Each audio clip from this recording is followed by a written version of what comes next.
Ladies and gentlemen, welcome to Lucore Automotive. This is a recap video of our PowerTourer 2021 experience. My co-pilot Kerry, who you saw in the video, clearly this is not the AMX. This is probably the car we should have taken. Well, you were still struggling with it. Yeah, I still had MSD issues at that point. Surprisingly enough, not as reliable as the AMX. Yeah. If you haven't watched our AMX yet, you missed a lot of fun. We ended up taking the 1979 AMC Spirit AMX with holes in the floors, a gigantic hole in the roof, gauges that didn't really work, a lot of heat. A lot of heat. A lot of heat on like the hottest week we possibly could have taken that on. Right, like what couldn't we waited one more week where the temperatures broke and everything was in the 70s? It would have been really wonderful. Nice. I know, it would have been great. It would have been really nice. But you know what? The 116 degree pressure cooker that was that car, it's the best diet aid I've ever seen in my life. I lost 7 pounds just sitting in that car sweating. And I'm not joking about that. I really did. Like even replenishing water and keeping hydrated, I still sweated out a ton in that car. So it was fun. It was. I think it made the experience. We've talked about it a bunch, and I talked with a bunch of other PowerTourer people about the PowerTourer is not necessarily really about the cars. It's about the people and the experience, the journey, little side trips, the whole thing. It's not just cool cars at a track. Like that's not the. It's not the car itself that makes the journey. It's the people, the family, the two guys doing it, the father-son duos. Sometimes even guys do it by themselves. They're completing the long haul as much as anybody. It is a test of their fortitude as well, in many respects. And what's nice about it is it sort of breeds this. What's the word I'm looking for here? This sense of camaraderie. Yeah. You know, everybody is like all in this together. There isn't a feeling like it's not competitive in any way. It's collaborative. So. Oh, for sure. So we wanted to do a quick little wrap-up video. First off, thank you very much to everybody who has watched the videos. I was burning the midnight oil trying to get those things up till 3 o'clock in the morning, basically 4 o'clock in the morning every day, trying to get those videos edited and uploaded. And it worked out. A lot of you guys have watched those videos, so thank you very much if you watched those. I couldn't have made me happier. I was really great to take you guys along on that journey. It was really cool when we would pull into a venue and people would be like, hey, I watched you guys on YouTube. That was really, really quite cool because a lot of you people have never seen us before.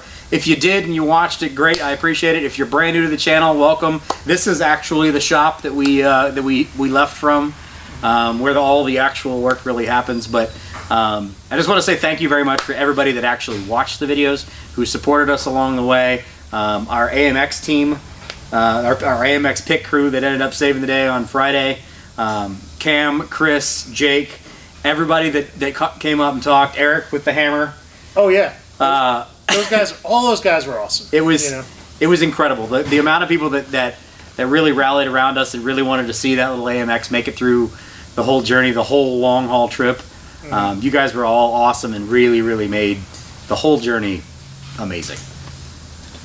So amazing. So this was your first PowerTourer. It was. What did you think? Like, just give me some thoughts about it. I initially planned on taking like a much more reliable vehicle because the PowerTourer for me, like I've been wanting to do it for like 3 or 4 years, and I've got considerably better, more reliable, more comfortable muscle cars that I could have done it in. And it just always never happened. Like there was something, I had scheduling problems, or the car was torn apart, or something. I always had an excuse. You know, everybody out there, you've always got an excuse as to why you didn't do something. And then when you were like, let's do it, and I'm like, sure, hell yeah. And at that point in time, I had like nothing together. Like my 71 was together, but this thing was nowhere near together. The AMX was not running really. I don't even think we'd even started the motor build yet. Yeah. So let's go. Absolutely. Let's book it, let's make it happen. And I still didn't know what we were going to take. But, I mean, I've done a lot of car shows. I've done a lot of racing. I've done a lot of events. It was the most unique automotive experience I think I've ever had because it's huge. I mean, the sheer size of the amount of people that are involved in it. Yeah. And this year, I guess, was kind of a small one. It was, but I think they're still clocking in about 4,500 people. Which is a huge event. for a rolling event across 5 days, absolutely. But Yeah. I was not expecting the non-competitiveness thing. The fact that it's not about like who's winning, who's the fastest of the day. Nobody cared. No. I mean, literally, like, nobody cared. It was just all for fun and for the love of automotive and to compliment each other on each other's cars and to share stories about things. And I gotta say, I mean, it's awesome. I had a great time. So when we were rolling in the first time, I felt like it did kind of blow you away. I had no idea it was that big. Really? I had no idea it was that big. Yeah. What did you think it was then? I mean, I thought it was 1,000 cars on a big show. Yeah. I guess I didn't realize like the daily people that kind of come for like the 1 day or for the 2 days. I didn't realize that was a thing. But like when we showed up at Norwalk and Yeah. the entire east side of the track, the whole thing was full of cars. Like Good Guys is an enormous car show. It's like 5,000 some odd cars every year. And this was damn near the same size. And these people were driving every day. So you would fill the whole place up and then empty it every day. Yeah. I mean, I was unbelievably shocked with how big the field of people was. Yeah, with Norwalk, I think so. There were about 4,500 long haulers, and then you add in all the day people on top of that, you're well over 5,000. Yeah. Cars, and registrations for the event. So this was my third time attending a Power Tour, my second long haul. I did the 2019 25th anniversary. Obviously, there was not one in 2020 because of the global pandemic. Not an invitation for political comments. Thank you. Keep those out the comment thread. But I did 2019 with my father, and we did it in a fairly reliable car. We took his ZR1, which the one you saw in the day 5 video. And it was just me and him. And that was an air-conditioned car, and we had almost no problems with it. And yet, it was still a fun thing. And for me, one of the things I've always focused on with it is that it's the fun part about the car hobby that we sometimes lose in the local shows, that we lose in the racetrack, that, there's a lot of people concentrating really hard about stuff sometimes in this hobby that kind of kills the fun vibe of it. And when you're on Power Tour, it's just so relaxed about everything. There's no angst around. There's no I got to do this, I got to do that. Until you break something, and then there's a lot of like scurrying to help. But there's a lot of people to throw a set of hands into the mix and help you fix it. But I sometimes think that we forget how much fun this hobby actually is, and Power Tour is just all of that good stuff. It's all the filling in the Oreo without the cookies. Yeah. I thought it was going to be much more like a drag week thing, where it's all of the cars. Then you pack up and you go to the venue and you race, and it's a competitive race thing. And then you pack up and you run to another thing, and then you race. That's a competitive race thing. Like it's not that at all. Like we only watched racing really the one day, and only for a short little bit of time when we were in Indy or in St. Louis. But otherwise, it wasn't about that at all. And it was like you said. I mean, it's really about the culture and the hobby, the addiction of cars that we all have. And being able to share that with other people who know your pain, it was an amazing experience. Day one, the way we first get noticed is with banging noises. Right. Day one video, we find a guy that's dead in the parking or in the gas station parking in the gas station pump. End up with a turbo sitting on the ground. The Columbus racing guys get his car up and back up and running, and he ended up making the entire long haul. Oh, he did. We saw him at most of the venues, actually. He was there at all of them. Yeah. So that's crazy. Then we end up, banging out the right front fender when we realized that it was rubbing, and we would load it into the country roads in Ohio. So we borrow a hammer from Eric, the Torino guy. Happened to have a gigantic hammer, so we were banging out the fender. And immediately people are standing around talking, laughing, having a good time. Right. And it just went from there. Well, I think the parking situation is kind of interesting, too, because... So we had gold passes, right? Yeah. I had bought them as soon as they became available, not knowing how I was going to do Power Tour. I knew that I was going to do it this year. I was going to do it... my folks were going to do it as well. I thought I'd be doing it in my car. My Plan A was my original GTO, 1967 GTO, which is probably in about the same condition as the AMX, although it hasn't run as recently. And when that Plan A fell through, my Plan B was to either take the Jeep Wrangler that I've owned for 20 years, or my F-150 that's 30 years old now. It's an '89, something like that. But then I was like, that means I'm doing it by myself. It's not really that much fun. Let me see if there's anybody who's up for anything. And that's when I called you and I said, Austin would be an awesome guy to do this with. I feel like he gets the road trip thing, especially because you do those 2,500. You do the 2,500 mile challenges for $2,500. Which is coming up in like a month and a half. Oh, God help you. Yeah. But yeah, it's there. You got to be flexible. I think that's probably the one thing. If you're ever going to do PowerTourer, don't overthink it. Right? Be flexible. Be ready to roll with stuff. Nobody is going to sweat you about what car you bring. There's a guy who's been bringing a Chrysler LeBaron for the last 15 years on the PowerTourer, convertible 90s LeBaron, and everybody just loves that he's there. Right? He's like a fixture of the event now. Oh, absolutely. Everybody knew who that guy is. Yeah. And there's people there with just the weirdest stuff you've ever seen, and there's people there with mom's minivan with Plan A, or Plan B or Plan C written on the side, which is kind of funny because when I was a kid, the first PowerTourer happened 1995 when I was a senior in high school, right? And I had seen the build up to it in the magazine, and there was this sort of backlash. If you remember the 90s, there was a lot of show car stuff that was just sort of killing the hobby. These giant Easter egg Pro Street cars, they had $50,000-$60,000 wrapped up into these billet. I don't want to call them monstrosities. Creations. Yeah. That just would come off a trailer, cruise a parking lot, go back on a trailer, and so the original PowerTourer concept was, hey, let's just take a road trip to a drag race. And they went from California to Summit, to Summit Motorsports Park in Ohio, to Norwalk. And that was the first one. And I had actually planned to do it, and my folks kind of talked me out of it a little bit. They're like, you don't really want to do this on your own. You don't know any of these guys. There's it's going to be 15 people on a 3,000-mile road trip, because that's what it is. California to Norwalk is not. Yeah, and then I would have to drive from New York to California. And so I always regretted that they talked me out of it until I did one.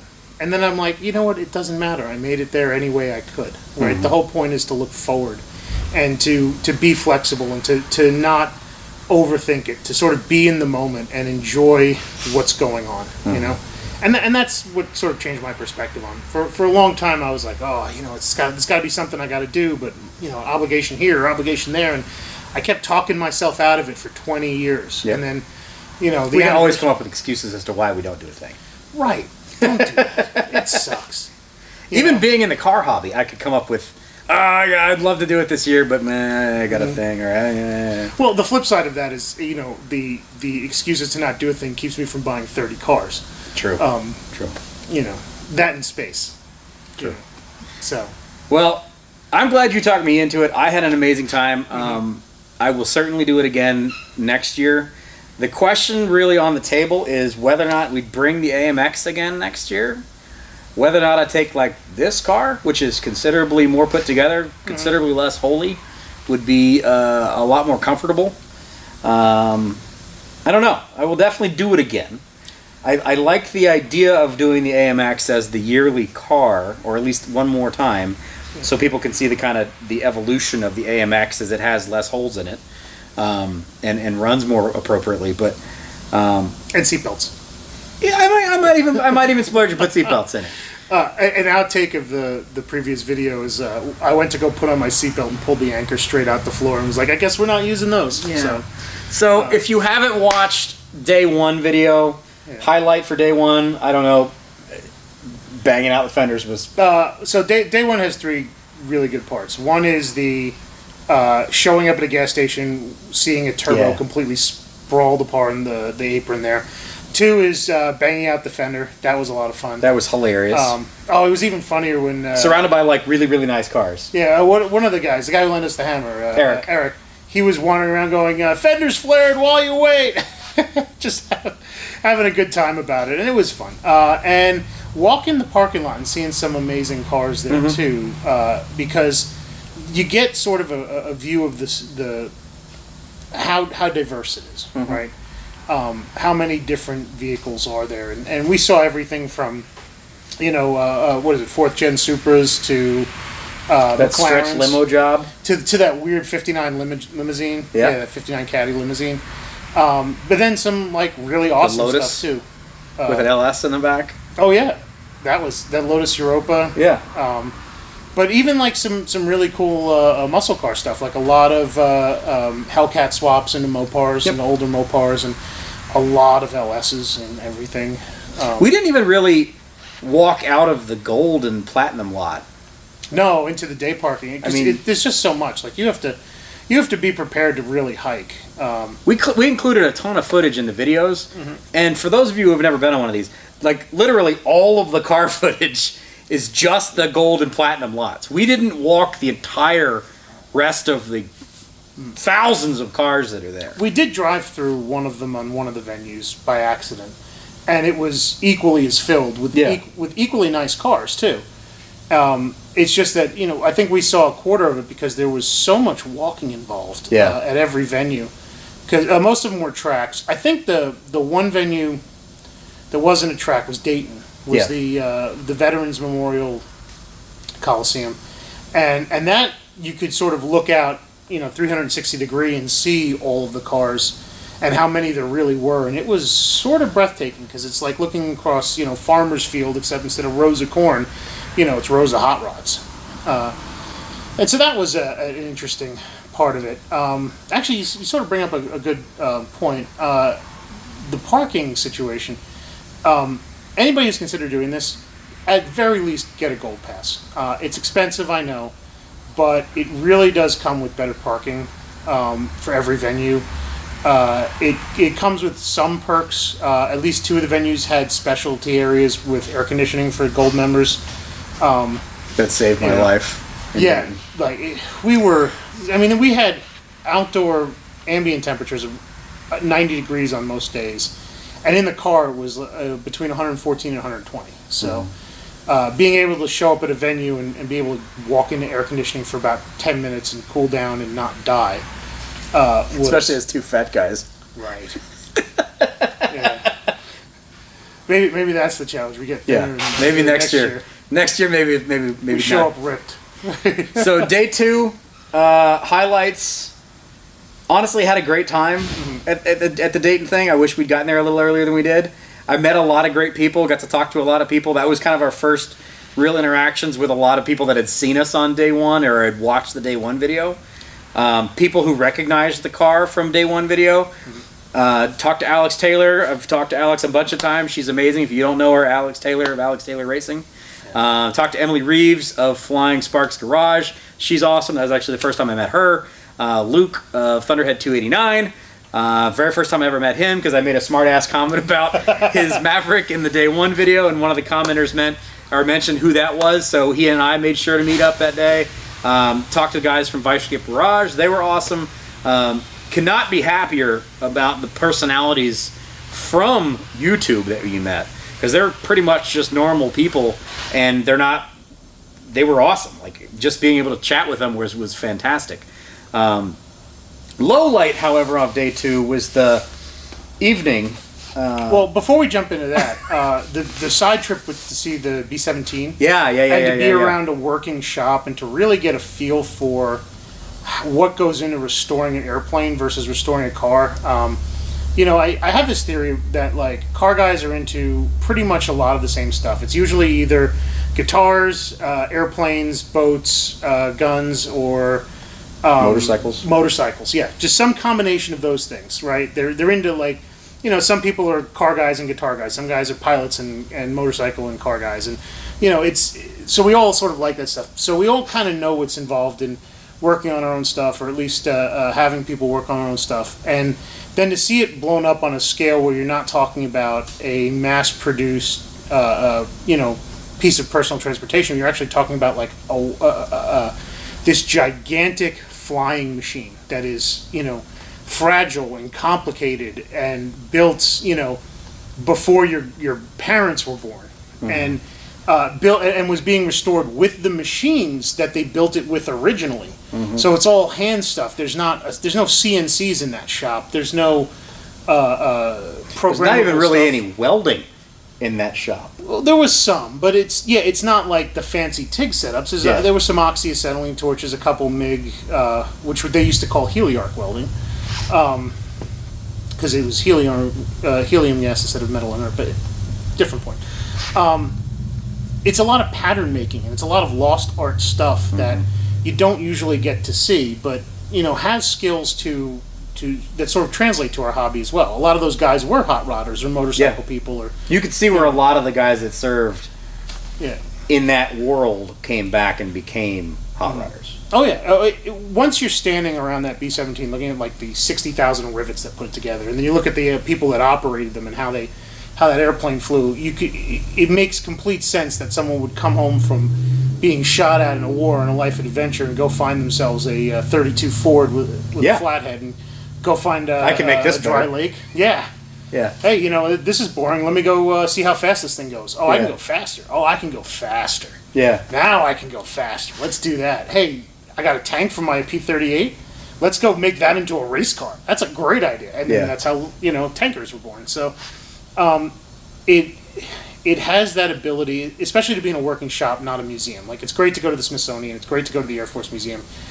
It's not the same thing to then be around people who are working with purpose to recondition something mechanical like that. And it actually allows you to reach across time and really see, what that experience was like in a way. I always say that when I go to the Smithsonian, the Air and Space Museum, that I am the saddest person alive, because to me it's like a taxidermied bird museum. Yeah. I get that. I saw That was more living history than. Yes. Yeah. Very much so. Yeah, and I'm on a tangent. So. Well, I mean, there's so much video that we shot wandering around that place, and I will cut together a video for anybody that wants to see it. So much.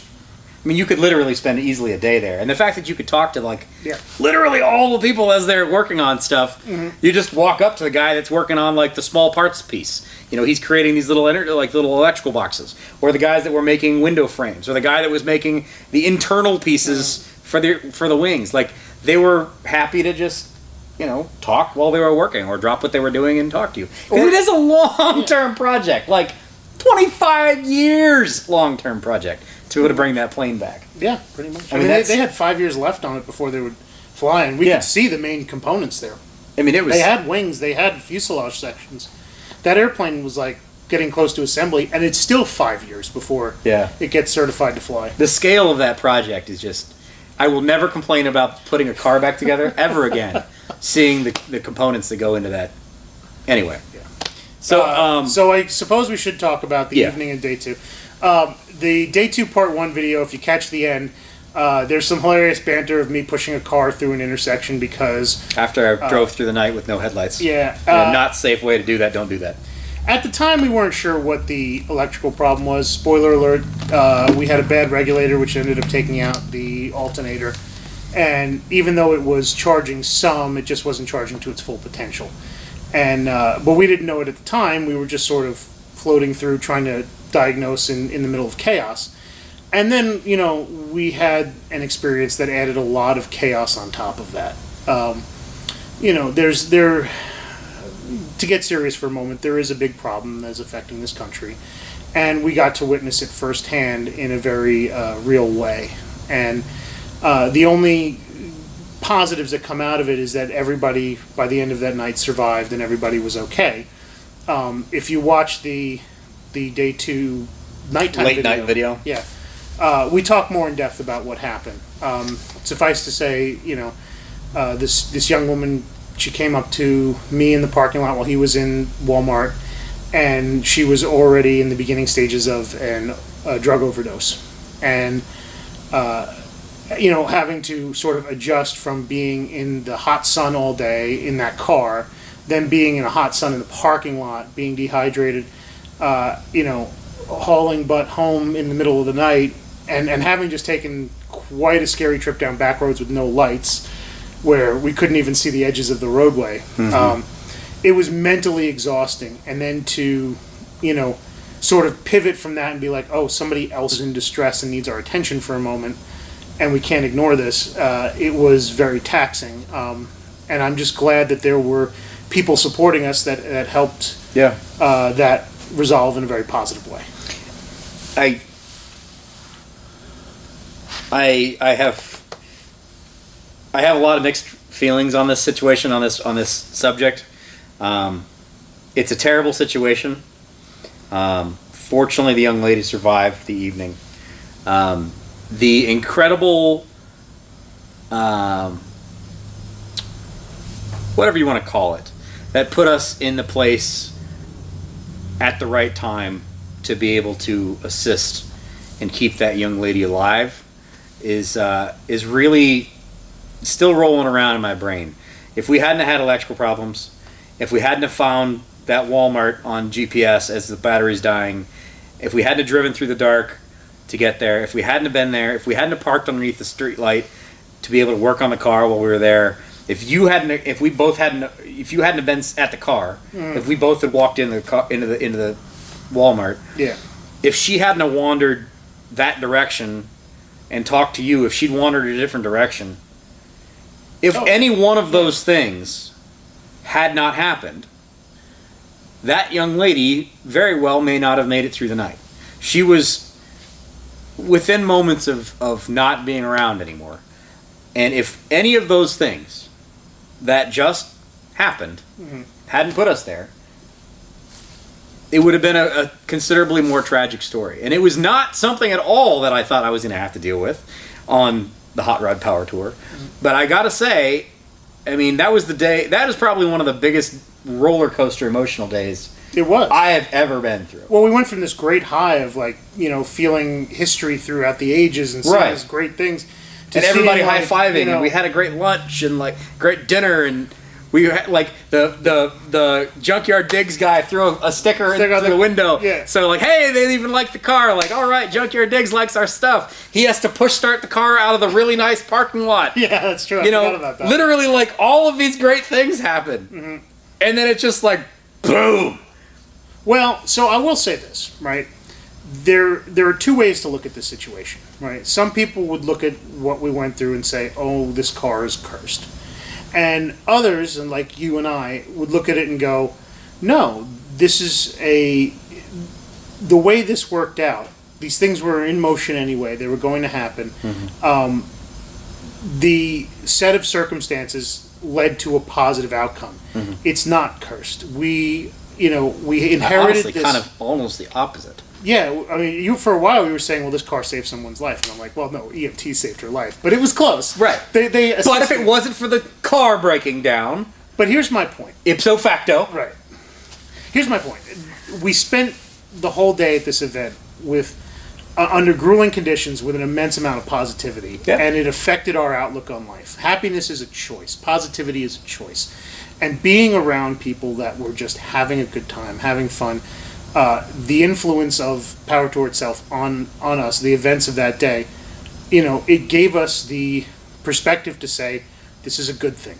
I mean, it's not what happened was a good thing, but the outcome was good because we kept a positive attitude and we kept soldiering on. You know, anybody, you know, there are other people that would have packed it in after the day. They would have said, you know, hey, I've had too much adventure for 1 week. I'm getting off. I think I even said that to you. You even said that, yeah. I've had enough adventure for one night. Yeah. Yeah. But yeah, there were people that would have packed it in and gone home and dwelled about it the whole week and been upset and the whole thing. And you know, we made a conscious choice to say, you know what? It's been a crazy ride so far. What's next? Yeah. Let's do that. Let's soldier on. Because we know at the next venue, we had a great story, but B, we'd be met with a lot of positivity as well. And yeah. It'd feel great to be around. Well, and that was, like, initially we had the conversation when in the first video when we're leaving and going to Norwalk. We've got the 71, we've got the 70, and the AMC that are out front, and we're like, which one are we going to take? And in all honesty, we still had a safety net. We didn't have any tools, you know, but worst case scenario, we're 2 hours from home. We've got people that can come save us. We've got backup cars, whatever. But as soon as, like, I think that was kind of the turning point for me, was that day, and it's like, what? There's nothing possibly that could go more wrong Than that. than this. Yeah. So it survived all of that. We survived all of that. She survived all of that. Right. There's no way we're not doing the rest of this trip in the AMX. Right. And after that, I mean, it's a blast from Columbus all the way to Indy, and it was just, you know, it was a great time. I mean, the day 3, I guess we'll segue into day 3. You know, the Indy trip was I guess probably kind of the longest haul. It was mostly interstate, and it was the 4-hour between venues at interstate speeds, which most of PowerTourer tends to take place on back roads, and they know that people are going to wake up between 8 and 9 in the morning and get on the road by then, and so the venues open at noon, so they try to schedule 3 hours of back road driving between venue points. But this one, But that's also leaving from the venue. Well, Not that's when we how- had yeah. backtracked to Columbus. right? But most people try to stay in the area around there. The thing about this is there just wasn't a suitable venue to jump from Dayton to anywhere else. You know, so it was 4.5 hours by interstate, and there were some people that took the I-40, or not I-40, the Route US 40, 40, yeah. Route 40 back roads, and we jumped on that for a little while and saw a lot of stuff. In fact, Got rained on a bit. yeah, for like a minute. No, not a big deal. You know what? I didn't even notice the hole in the roof. But that was sort of the fun part of it was being on the road in the group of cars. And that was the first time we really had a chance to be in the group of cars and be, you know, part of the big parade that is PowerTourer. We had that for the next couple of days as well, and where we went through the small towns and everybody's cheering at us. And it's like one big parade of awesome cars and just a parade of awesomeness through America, you know. My high point from Indy, to Okay. be honest with you, Yeah. was not actually the show.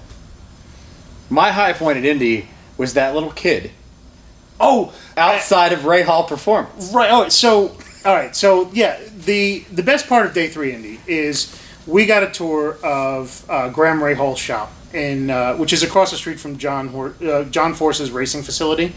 Which, if you ever want to question if drag racing is dying, go look at John Force's racing facility. That looks like a small. It honestly looks like a hangar for a B-52. He has his own like industrial park. Yeah, he does. And Graham Ray Hall's across the street, and he has. And this is what I love about professional level motorsports guys is they will do something crazy like start a Ducati dealer so that they can house their collection of Ducati racing motorcycles, which is what Graham Ray Hall had done next door to his performance tuning shop. Which, by the way, itself was really kind of amazing because you had half-mile and mile-long CTSV race cars next to Ferraris and Lamborghinis, and you had an LS swapped Porsche, and you had a 50s 300 SL on the lift, and that's Cool next smattering door. of vehicles. Yeah, and Challengers, and like it was a lot of American muscle. There was a lot of foreign stuff that was just fantastic, and just a really high level shop. You don't usually get to see inside a lot of those shops. They're very exclusive. Their clients don't like their cars being gawked at, but it's very kind of him to open the shop to us. But even better, it was outside. There was a kid who was probably about 10 or 11 with a sign that said "Do a burnout," and he was taunting anybody who wouldn't. And keeping hash on how many burnouts he had. Oh yeah, How many people have done burnouts? So far, 9. You were number 10. I was. and I think he managed to On get my very first burnout I've ever done in that car. yeah. And it didn't blow up. No, it didn't. I was blow number up. 10. Which is a credit to the AMX and actually everybody at Lucore here, who rebuilt that engine and really put the effort in that drivetrain. We literally put that drivetrain back in that car, built that motor, put that drivetrain back in that car, got it broken in and running in 3 days. From bare everything to... The whole thing is, if you're into the AMX, if you haven't watched it yet, the whole journey of that car, from me pulling it out of a guy's yard a year and a half ago at this point in time to PowerTourer, it's all on here. It's on a playlist that's on the channel. Yeah. But 3 days are you going to lose the shop? No, you're not. Yeah, look at this place. It's fantastic. So, no, but that kid, I mean, like literally. Yeah, he was having a lot of fun, and that's the other thing too. Is it's good to see young people engage in this too. Yeah. I was upset because they had scheduled PowerTour the first week of my daughter's new school, right? And so, and that's kind of the reason why we didn't stay over in the first two venues, because they were so short from our houses that I could go home and help my kid get out to school and help my wife make sure that she gets out and you know, all her stuff's packed and she's getting a proper start of the day, and then go do awesome PowerTour stuff. Right. That opportunity is not going to happen next year, because I think our starting point is Champaign-Urbana, Illinois, and yeah, so we're going to have to drive. Scheduling timing wise should be better. Also, it should be first part of summer versus. Well, we'll see what happens. You never know what happens till they publish it. Yeah. You know, there have been times where PowerTour has been 7 days long and 1,000 miles. You know, and there are days, and there are years where it's, you know, 5 days long and the whole thing's just sort of regional. This one was a good one to break you in on, because it was great, really close. Anyway, kid. Yeah, it's a kid, dude. Kid. Yeah, you made the day. You literally. You made my day. You're like the youthful innocence and excitement was awesome. Like, whoever brought that kid, awesome, dude. Dude, you're awesome. Stay excited. Stay interested in the world and stay interested in motorsports. People like you are exactly what old hot rodders and like car people really need to be around, because there's no pretension anymore. It's just. Like, I even make a comment like, when a kid has a sign or screams, do a burnout, you do a freaking burnout. Yeah. Like, you were that kid. If you're watching this video, you were that kid as a youngster that saw the old dudes in their hot rods cruising through the town square or going to the track, and like that youthful innocence to see somebody who's like that. That was just, for me, that was the day. That was the day. It's funny how the older we get like salty and, you know, kind of curmudgeonly and really cynical for no good reason. We're technically middle-aged. I am middle-aged. But you sometimes forget that it's just like, just supposed to be fun. Yeah. Right? And having the youth be engaged in that, it really snaps you back and says, hey, you know, stop being a cynical a-hole. Yeah. And just get with the program. And this kid's having fun, you should be having fun too. Yeah, waste $10 worth of tires. And $2 worth of gas. Exactly. Day 4 was an amazing experience. The facility at the Worldwide Technology Place was awesome. The fact that we randomly overlapped with the Formula Drift people coming in for the weekend. We were there on Thursday, I think. Yes. And they were coming in, so it was like their practice day. And we were just like walking through out of the area that we parked in, and just randomly wandered into the pits for Formula Drift. Got to see all their cool stuff. Definitely one of the highlights for me was the fact that I got to talk with Von Gittin Jr. After he did some rip-roaring donuts in the little burnout box there that they had for the PowerTour people. You know, he and I were kind of gabbing for a moment before he jumped in the car and took off again. But he's like, it's kind of funny because it's like a tiger in a really, really tiny cage, because he normally has, you know, a whole track, a whole huge area to be able to do crazy drifty things with, and you know, the man can dance with a car, and all he had here was this little tiny burnout, you know, pit. So he was doing everything he possibly could to make it entertaining and, you know, destroy some tires for us. And then after he was done, he jumped out of the car and, you know, stood for a little while beside the track and let everybody kind of come over and shake hands and kiss babies and sign stuff. He signed my America hat, which was cool. So thank you, Vaughn, if you ever watch this video. Yeah, it was awesome. He did an entire ballet on a postage stamp. Basically. Seeing the Safari Le Mans. Oh yes, ripping up some BFGs. Yeah, that was awesome. That was the Junkyard Diggs car. Yeah, yeah, that was a lot of fun to see. Yeah, the Junkyard guys got to rip on the Le Mans. Apparently, a bunch of people left early and they didn't get to see that. If you didn't see it, it's on the end of our Day 4 video. That was a really excellent day. That was a really, really excellent day, and we got to park the AMX at a really nice hotel. Oh yeah. So did that make the video, by the way? Me pop starting it in the Radisson entryway. Yeah. The Hyatt.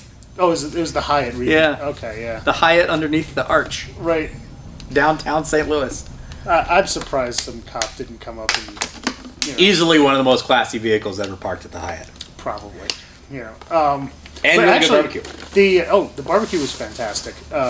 Again, that's not in the video. That's just our commentary on St. Louis barbecue. Happens to be very good.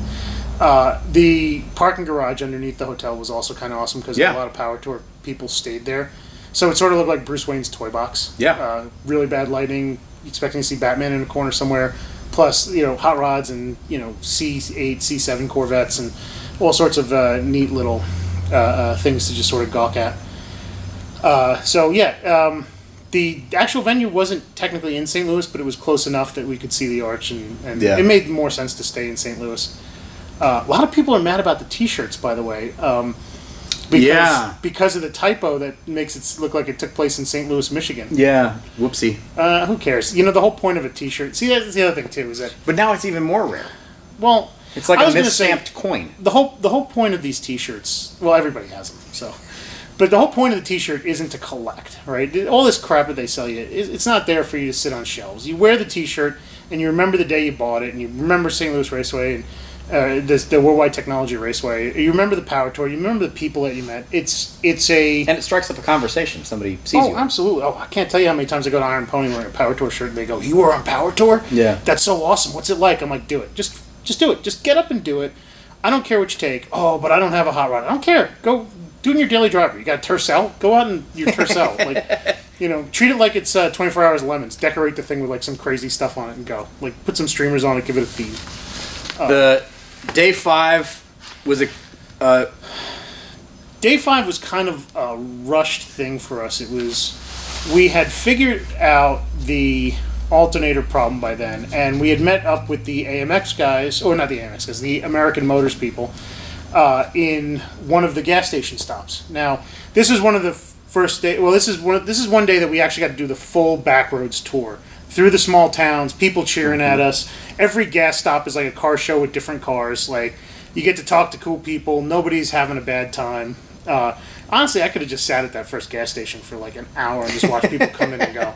But then I would have missed all the other good stuff. And that is the other thing too, is there were a lot of stuff we did miss because we weren't toward the front of the pack. But where we were was still fine. But they had figured out our solution because we knew we had a failing alternator. And where do you find an AMC alternator in small town in the middle of nowhere between St. Louis and Champaign? And they're like, "Oh no, GM one-wire alternator. Here, it's on both our cars. Let's show you how to do it." Yep. And then the fact that they were willing to take a detour with us to the Napa and make sure we got the right parts and then swap it with us, for us, really, in the parking lot of the venue after we had made it. That's just fantastic. Yeah. Right? Guys we had never met, never talked to. Well, we talked to them for the first time that day, and now we're good friends with them, so. Yeah. And they even trusted me enough to eat my floorboard brisket. Oh, that's right, the floorboard brisket. Yeah. Which people have been concerned about this. I did refrigerate it the night before, but I did slow cook it on the floor for like 2 hours. Yeah. And I did absolutely eat it. When we say that AMX was an oven inside, we're not kidding. I mean, it was nice and tender and hot. Yeah. Like it was quite tasty. There were moments where I could actually feel like my leg cooking in that car, being close to the floor. It was intense. Yeah, I think I had a crispy skin moment, like where it was like I could feel that like crackle. It felt like fried chicken on my leg because it was. Well, especially for you because that shifter was like literally. Oh yeah, and the hot air was just right on my leg. But that was still a great time. But it was a little rushed in the sense that the venue happened to be. The show happened to be at a venue in a town where there was also a big football game going on, so there were no hotels anywhere. So rather than stay the night, we just decided to book it home, which was 4.5 hours. Yep. Which the AMX covered flawlessly. Like, it really didn't mess anything With our up. brand new alternator. Oh, yeah. And headlights, both of them. Yeah. No more Walmart taped on. They're goggles. still on. Oh, of course, I'm sure They're still on. LEDs don't draw a lot, so they're wonderful. I actually bought a set of those after PowerTourer just to have them because of how tough. They sat on the front of that car for 4 days straight on, and they're still on now, even. And I can't think of a better torture test. No. And I mean, I love the fact that they're still going to be on the front bumper. I'm going to leave them zip tied there until I have no idea when. But every time I walk back out in the garage, the car's currently at my house in the garage.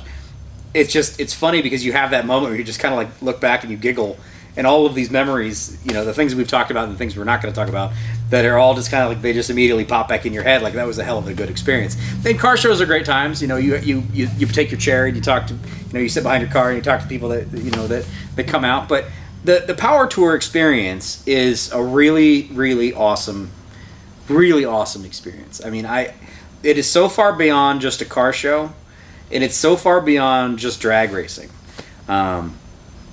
It's very attainable. Oh yeah. You don't have to have a $100,000 8-second hot rod like you do for Power Tour or for, you know, for Drag Week.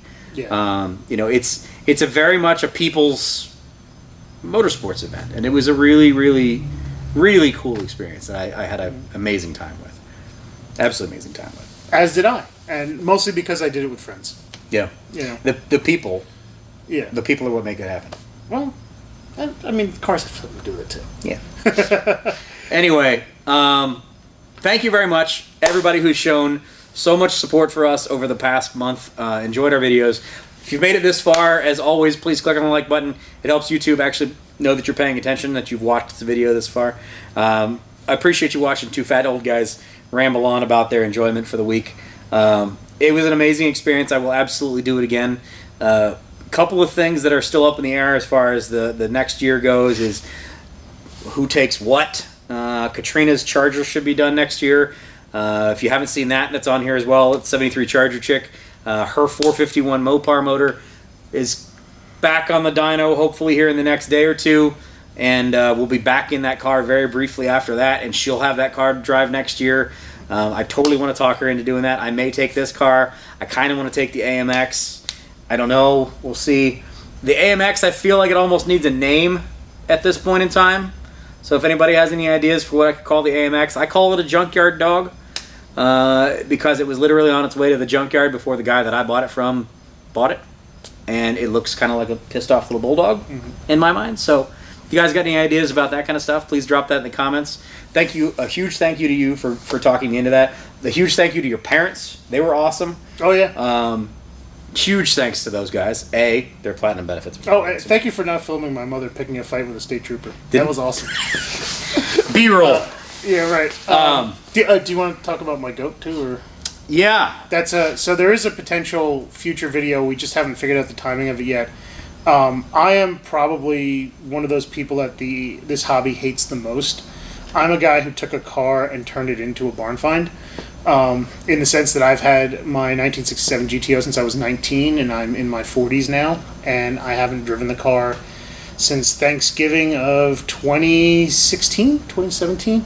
But I've moved to a completely different state, and Austin and I are talking about taking another road trip to go rescue it and to drive it back after having sit it for so long. So we'll see how that goes. Maybe that happens soon. Maybe it happens a little later when the weather cools, so we're not cooking ourselves to death in a tin box again.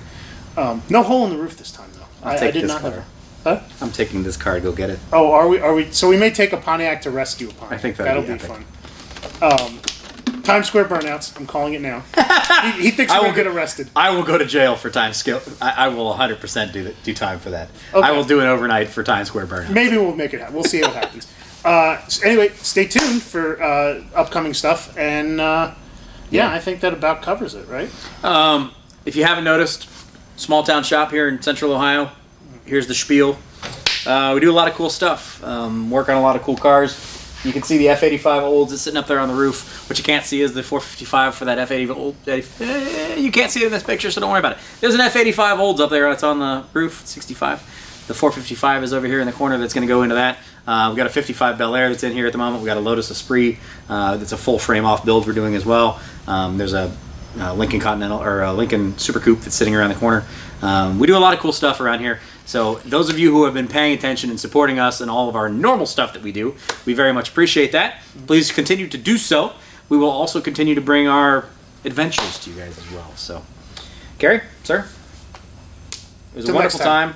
I had a fantastic experience with you. I appreciate you taking me along.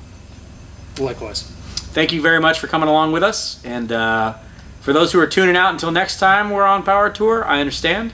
For those who are sticking around and helping us support the YouTube channel, we appreciate it. We will see you on the next one. And click like and subscribe. Yes. Take care. Bye.